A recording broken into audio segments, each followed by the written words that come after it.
DJ Akash Sound DJ Akash Sound DJ Akash Sound DJ Akash Sound DJ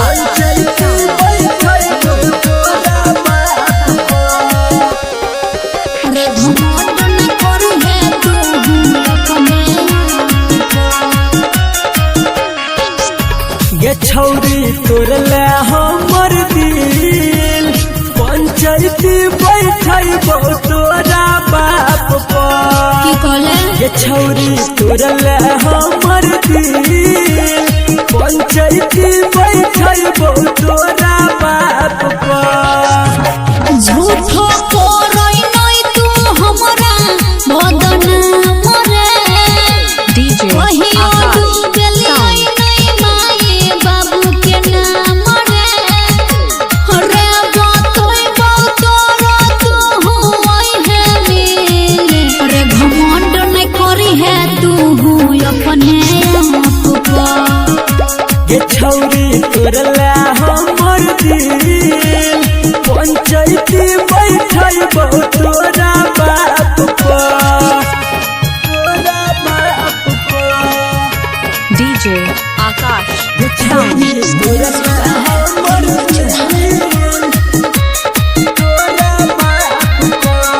अपना बना कर दिलही जहिना तू हमारा धोखा गे हमहू नहीं छोड़बो तोरा DJ दर्द Akash अनोखा गे अपना बना कर दिलही जहिना तू हमारा धोखा गे हमहू नहीं छोड़बो तोरा दर्द अनोखा गे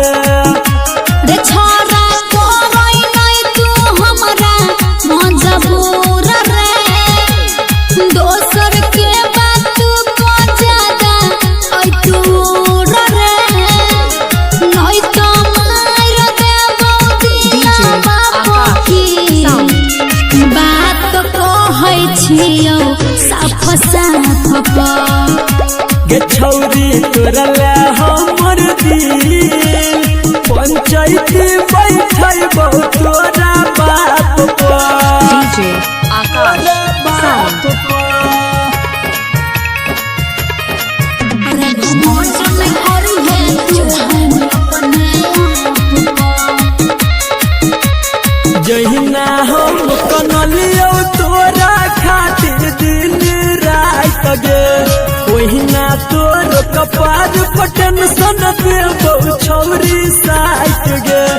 जहिना हम कनलियो तोरा खातिर दिन रात गे ओहिना तोर कपार पटन सन देबो छौरी साथ गे राइटर भी कैसे संदीप सुनाई DJ बात रे Akash Sound हमारा संगे नहीं तू करी है एहन घात रे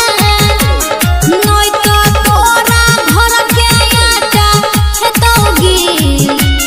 गुस्सा रखबे जे जागे ना कपो